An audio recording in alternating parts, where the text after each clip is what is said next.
அனைவருக்கும் வணக்கம். அரசு பள்ளிகளில் 6 முதல் 9ஆம் வகுப்பு வரை பயிலும் மாணவர்களின் தமிழ், ஆங்கிலம், கணித அடிப்படை திறன்களை மேம்படுத்துவதற்காக திறன் இயக்கம் செயல்படுத்தப்பட உள்ளது. அதன் முதற்கட்டமாக 6 முதல் 9ஆம் வகுப்பு வரை பயிலும் மாணவர்களில் தமிழ், ஆங்கிலம், கணிதத்தில் பின்தங்கிய மாணவர்களை கண்டறிந்து அவர்களுக்கு பேஸ்லைன் அசஸ்மெண்ட் கண்டக்ட் பண்ணிங்க. அவ்வாறு பேஸ்லைன் அசஸ்மெண்ட் கண்டக்ட் பண்ணவங்கள தற்போது அந்த டேக்கிங் செய்ய சொல்லியிருக்காங்க எம்இஸ் வலைதளத்தில். அந்த எம்இஸ் வலைதளத்தில் எவ்வாறு அந்த மாணவர்களை டேக்கிங் செய்வது அப்படிங்கிற பற்றி அந்த வீடியோவில் பார்க்க போகிறோம். அதற்கு உங்கள் மொபைலில் க்ரோம் ப்ரௌசர் ஓப்பன் பண்ணிக்கோங்க. சர்ச் ஆர் டைப் யூஆர்எல் அப்படிங்கிற இடத்துல எம்இஸ் வெப்சைட் அட்ரஸை டைப் பண்ணி எம்இஸ் லாகின் பேஜ் ஓப்பன் பண்ணிக்கோங்க. யூசர் நேம் பாஸ்வேர்டு அப்படிங்கிற இடத்துல உங்கள் ஸ்கூலோட யூசர் நேம் பாஸ்வேர்டு டைப் பண்ணி லாகின் கொடுத்துக்குங்க. யூசர் நேம் பாஸ்வேர்டு என்டர் பண்ணிவிட்டு லாகின் கொடுத்தீங்க அப்படின்னா உங்களுக்கு எம்இஸ் வெப்சைட்டோட அந்த ஹோம் பேஜ் வந்திருக்கும். அதில் ரைட் சைட் டாப் கார்னில் கூடிய அந்த 3 லைன்ஸை டச் பண்ணிங்க அப்படின்னா உங்களுக்கு இந்த மாதிரி மெனு பார் வரும். அது மெனு பாரில் கீழே வந்தீங்க அப்படின்னா உங்களுக்கு திறன் அசஸ்மெண்ட் அப்படின்னு ஒரு மாடியூல் ஆட் பண்ணியிருக்காங்க. அதை கிளிக் பண்ணுங்கள்.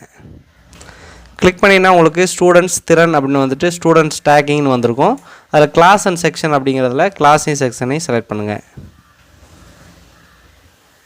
கிளாஸ் செக்ஷன் செலக்ட் பண்ணிங்கன்னா அந்த கிளாஸில் இருக்கக்கூடிய ஸ்டூடெண்ட் லிஸ்ட் உங்களுக்கு வந்திருக்கும்.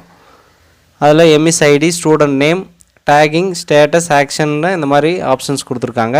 அது ஸ்டூடெண்ட் நேம் பக்கத்தில் டேகிங் அப்படிங்கிறதுல அது டவுன் ஆரோவை கிளிக் பண்ணுங்கள். கிளிக் பண்ணி உங்களுக்கு எஸ், நோ, நாட் அப்டேட்டட்னு இருக்கும்.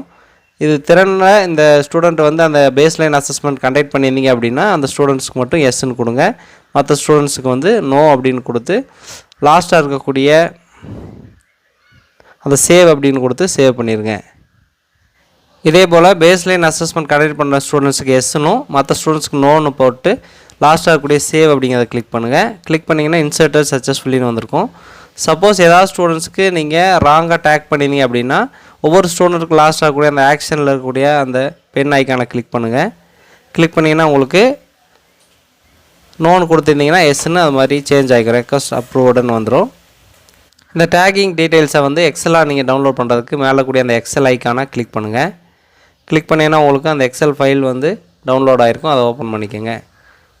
ஓப்பன் பண்ணிங்க அப்படின்னா உங்களுக்கு இதே போல் அந்த டேக்கிங் டீட்டெயில்ஸ் உங்களுக்கு எக்ஸலில் ஓப்பன் ஆகிருக்கும். UDISE code, school name, EMIS ID, student name, class, section, டேக்கிங்கில் எந்தெந்த ஸ்டூடெண்ட்ஸ்க்கு எஸ் கொடுத்துருக்கீங்க கொடுத்துருக்கீங்களோ அவங்களுக்கு எஸ்னும், எந்தெந்த ஸ்டூடெண்ட்ஸ்க்கு நோ கொடுத்துருக்கீங்களோ அவங்களுக்கு நோன்னு இந்த மாதிரி உங்களுக்கு வந்திருக்கும். இதே போல் 6 முதல் 9ஆம் வகுப்பு வரை பயிலும் மாணவர்களில் எந்தெந்த மாணவர்களுக்கு பேஸ்லைன் அசஸ்மெண்ட் கண்டக்ட் பண்ணிங்களோ இந்த திறனில் அவங்களுக்கு மட்டும் எஸ்ன்னு போட்டு இந்த மாதிரி நீங்கள் டேக்கிங் பண்ணணும். இந்த டேக்கிங் முடித்ததுக்கப்புறம் நீங்கள் இந்த தமிழ், இங்கிலீஷ், மேத்ஸ் 3லேயும் அந்த பேஸ்லைன் அசஸ்மெண்ட் மார்க்கை என்டர் பண்ணுற மாதிரி உங்களுக்கு இந்த எம்இஸில் எனேபிள் ஆகும். எனேபிள் ஆனதுக்கப்புறம் அந்த மார்க்ஸை நீங்கள் என்டர் பண்ணிக்கலாம். ஸோ இதே போல் அனைத்து அரசு, நடுநிலை, உயர்நிலை, மேல்நிலை பள்ளிகளில் 6 முதல் 9ஆம் வகுப்பு வரை படிக்கும் மாணவர்களில் இந்த திறனில் யார் யார் இருக்காங்க அப்படிங்கிறத எம்இஸில் நீங்கள் டேக் செய்ய வேண்டும். நன்றி.